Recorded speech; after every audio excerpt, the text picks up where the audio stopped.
Hey guys, what's going on? It is Ash here coming at you today in Clash Royale. Excited to try something a little bit new, a little bit different than I normally do. It's gonna be a new Hog meta episode, really covering the most popular and dominating decks in the current meta that are based around the win condition of a Hog Rider, usually in combination with one other card. But I actually have Trainer Nick and Jordan. You know both these guys from my channel. They're two of our absolute best players, not only in Elite Gaming, but all of Elite Nation. They're both absolute studs, and they continue to kick some serious behind in the CRL and every other league that we take part in. We really lean heavily on these two guys. So I approached them both just out of curiosity. You know, I kind of do this from time to time. I asked our best players, hey guys, what decks are you winning with right now? What's your favorite challenge deck? What's your favorite tournament deck? And what's your favorite ladder deck? And you know what? I asked them this afternoon, and they both got back to me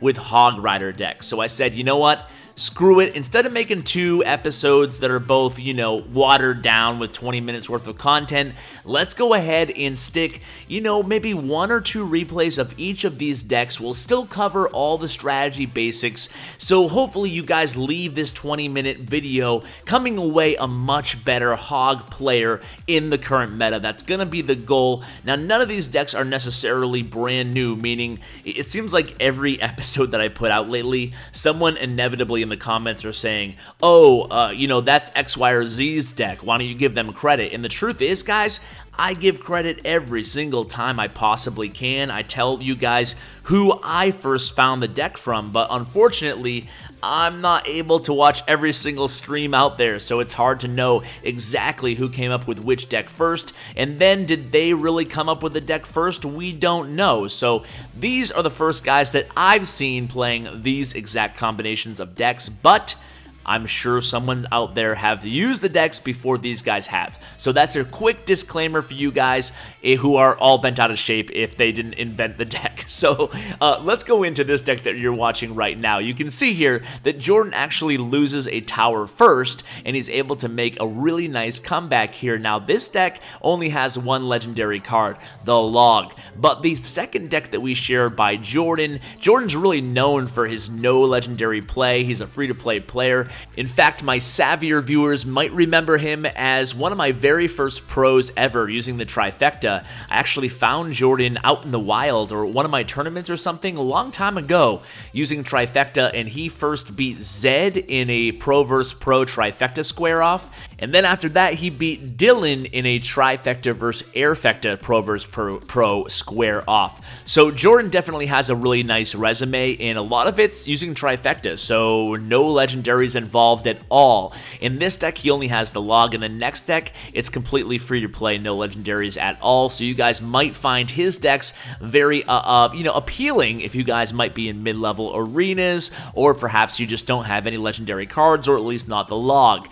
After that, we're going to move on to Trainer Nix, who uses Lightning and Graveyard in his two decks as the win condition along with the Hog. First of all, guys, I should apologize. I am a little bit under the weather. Well, actually, a lot of bit under the weather, doing a lot of traveling lately, and, you know, finally it all caught up to me. But anyway, I hope my voice is suitable to actually at least understand and deliver as many of these tips as I possibly can. So this first deck, you can see here that the name of this deck, guys, is, if you didn't watch my previous episode, I kind of touched upon some of the keys that Jordan uses in this deck. And with Hog decks, it's all about two things. A, it's using your spells predictively, like he just did there. He knew the minion horde was coming. He took down the tower. And also on top of that, it's knowing when to send in your Hog Rider and knowing how to combo it with the Ice Golem and the Ice Spirit. So we're going to go ahead and move into the FTP variation using Zap instead of the Log, and we're really going to kind of delve into the strategy tips to bring you guys a lot of success with this deck. By the way, I'm going to go ahead and flash the actual deck on the side here so you guys can see, and what we'll do is just kind of go over every card in this Hog deck, and we'll talk about how to use each card. So one of the big things with this deck is it has the Ice Spirit and the Ice Golem, which is going to be absolutely devastating, and the reason being is because the Ice Golem is definitely, as you guys probably know, one of my favorite cards in the entire game. The Ice Golem on defense can soak up a ton of damage. You combo with the Zap spell, you can take down a minion horde. You basically can use it to absorb an absolute lethal amount of damage, which would have otherwise taken down your tower. I mean, just off the top of my head, let's think about all the usage you can get out of the Ice Golem for only 2 elixir. It can kite troops beautifully. You can put it in the center of your map. It can distract units coming from both lanes, and then it will obviously do its AoE, slowing damage upon its destruction, which is great to buy you some even more time and chip away at about half the health of these low HP units. In fact, it will kill skeleton armies, which is absolutely great. That's one of the reasons that offensively you can drop your Ice Golem right before you drop your Hog Rider, and it's actually even more effective. Or think of it as what the dropping the goblins right after your Hog Rider used to be against a normal Hog Cycle deck, or with a normal Hog Cycle deck. Think of it as the new version of that, because what it's going to do is it's going to soak up all the damage of whatever the counter is going to be, especially a skeleton army is amazing. But if they happen to play goblins or something like that, or heck, even minions, it's just going to buy you a lot of time by slowing it. Then you can go ahead and queue up your log or fireball depending on what they're playing.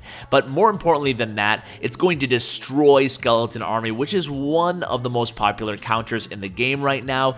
Even against Tombstone, you can go ahead and log combo with the Ice Golem in front of your Hog, and it's just going to be an absolute beautiful meat shield, and at the same time a distraction and that AoE slowing damage. It just really generates a lot of synergy with the Hog Rider offensively, and eventually it's going to be able to help your Hog Rider get an extra hit or two in against that tower, just chipping away even more and more and more. So it's an absolute great combo card with the Hog Rider. But beyond all the stuff that we mentioned already defensively, I mean, think about it. You can use it great as a minor distraction if you can guess the point or predict the point that the opponent's going to drop their miner on your tower. If you drop that Ice Golem there first, it's going to go ahead and distract that miner, doing a heck of a good job of protecting your tower from chip damage. And then beyond that, it just has a great utility. You can use it against a graveyard. You can use it against a graveyard. It's going to soak up the attention of all those skeletons,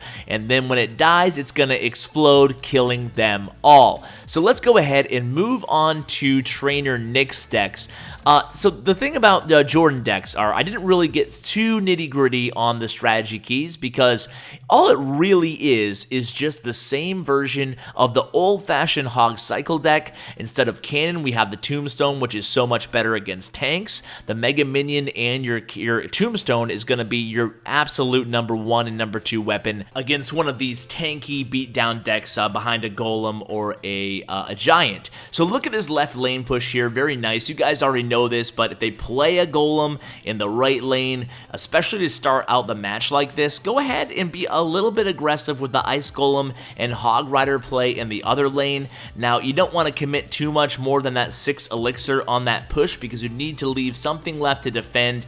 And as I said before, your big defensive weapons in this deck are going to be Mega Minion, Archer, and of course Tombstone, which you're going to rely on heavily. Think of the Tombstone, Trainer Nick says, think of the Tombstone in the same way that you'd like a skeleton army defensively, but always try to keep that card on the board. Always, when you have it up, play the Tombstone. Of course, against these beatdown decks, against the Hog Rider deck, you're going to want to make sure you have it as your defensive option, obviously, against the Hog Rider pushes. But against these beatdown decks, just keep that Tombstone cycling, man. Keep that card up. It's going to be great, both offensively and, of course, mainly defensively. So let's get into the strategy keys behind this deck. This is the first variation that we're going to share, and this is obviously the Hog Lightning deck. So Let's kind of go through all the cards here one by one again, and this time I promise I'll actually get through them all. Now, these are coming again straight from Trainer Nick's mouth here. So, Trainer Nick says, the Hog Rider, it's basically the core of the deck. It's the win condition. It's the card that you always want to pair with the Ice Golem. But he says, big mistake, a big mistake that he sees a lot of people using is placing the Ice Golem to the side of the bridge. You don't want to do that. You always want to place your Ice Golem in the center tile for your Hog to push so that the Hog doesn't jump over the Ice Golem. So that's really, really important there. You'll notice that neither of these players play the Ice Golem to the side of the bridge. The Ice Golem is always centered right in that lane to go over the bridge, and as I said, the Hog will push him right into that lane, using him for cover and not going past him. So the Ice Golem himself, obviously an important defense and offensive troop. You use him to soak up damage on defense or to kill skeleton army. The Lightning is going to be paired with the Hog Rider, and you only want to use Lightning in this deck if it's double elixir time, with two exceptions. Exception number one is if you have a huge elixir advantage for some reason. Maybe the opponent did a very, very poor push and you can counter with a huge elixir amount. You can go ahead and, of course, pair the Lightning with the Hog Rider. The other exception is if, for some reason, you're able to take out over 7 elixir worth of damage on offense with that lightning spell, meaning you can go ahead and target like a tower and a mega minion and an elixir pump, for example. So if you can do that, go ahead and get away with it, but otherwise you're going to be saving that lightning spell to combo with the Hog in double elixir time. That's really where this deck is going to shine. Now, we've moved on to the graveyard deck, but I do want to go ahead and just talk about the utility cards before we move on to the graveyard, and that will be the last card that we deal with in terms of the strategy advice that Nick provided.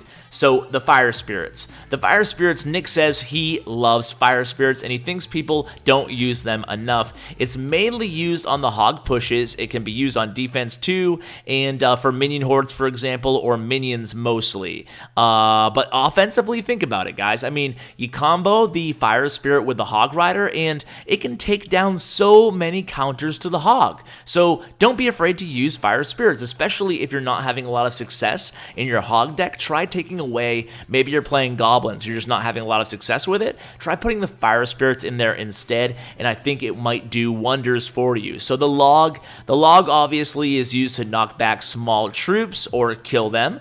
You can also use it to kill goblin barrels. Just be careful that you're not going to get juked by the goblin barrel, and it's very beneficial when facing a royal giant, which are definitely back into the mainstream right now.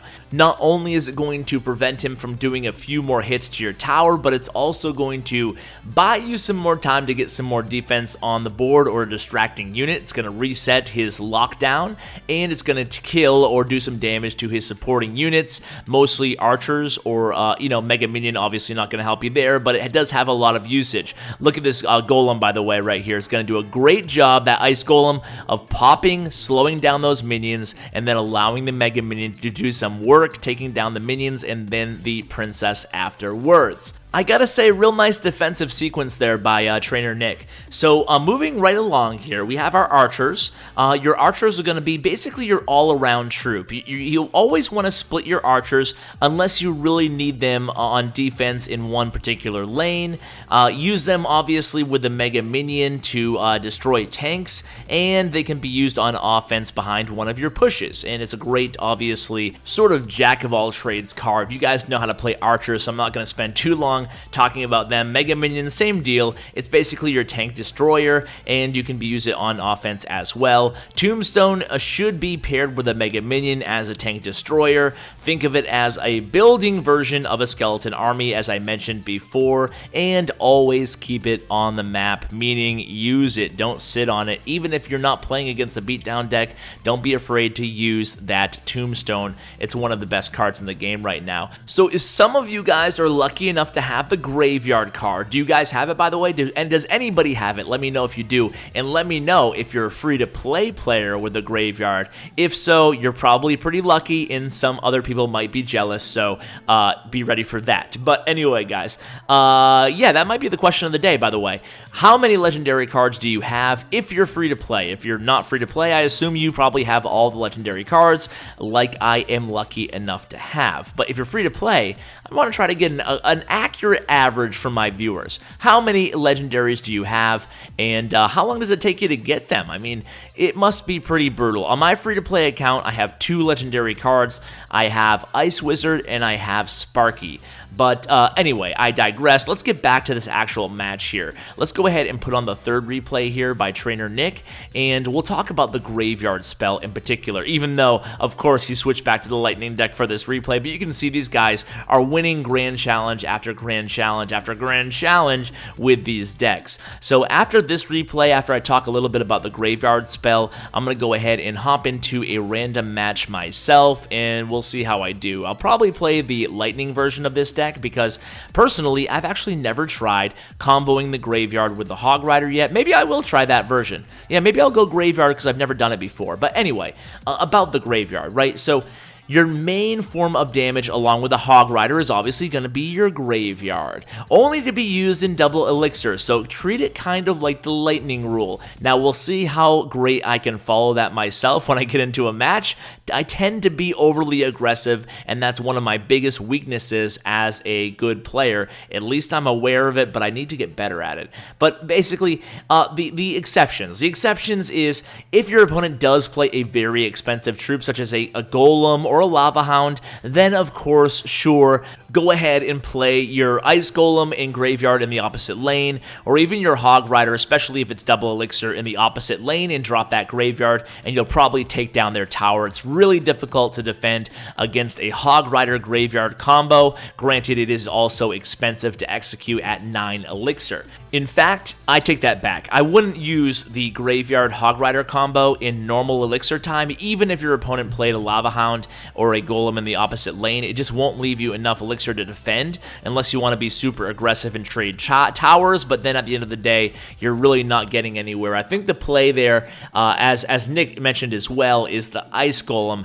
in the graveyard. Now, if you guys want to know where to place your graveyard, go ahead and watch a video that I'll include in the link below, or the description below, and that will be a link to the video of OJ. He actually did a really good video on graveyard placement to make sure you don't accidentally trigger anything, and to make sure you get the best value out of your graveyard spell / card. So I will link that. Make sure you probably watch that before you try the graveyard deck, or any graveyard deck. That's going to help you out a lot, and Nick also mentioned that it helped him out a lot as well. So Fireball is obviously kind of a spell version of the Fire Spirits. You can use it on offense.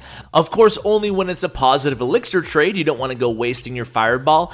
Some people like fireballing, say, a princess alone, as long as they're hitting the tower that they're actually going for. I'll leave that up to you guys. You guys probably already have the strategies that you're comfortable with right now, but you can see time ticking off this match, and it looks like another pretty convincing win here for Trainer Nick. This is a very, very fun deck to play.